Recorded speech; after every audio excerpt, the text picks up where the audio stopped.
Ed ecco la situazione meteorologica. Correnti occidentali interessano la Liguria e determinano venti forti e generali condizioni di tempo inizialmente stabile, poi variabile, ma con basso rischio di pioggia.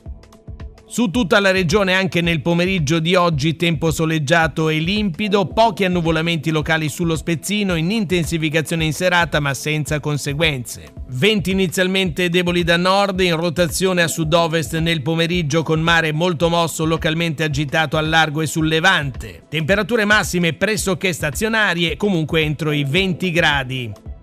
Per domani, sabato 25 ottobre, la Limet prevede il ritorno di nuvolosità sparsa su tutta la regione, più intensa a levante, ma senza piogge e maggiori schiarite sull'Imperiese con cielo al più velato. Venti forti da ovest al largo, deboli o moderati da sud sotto costa con mare molto mosso o localmente agitato al largo. Le temperature vedranno un contenuto aumento delle minime, in calo invece i valori massimi.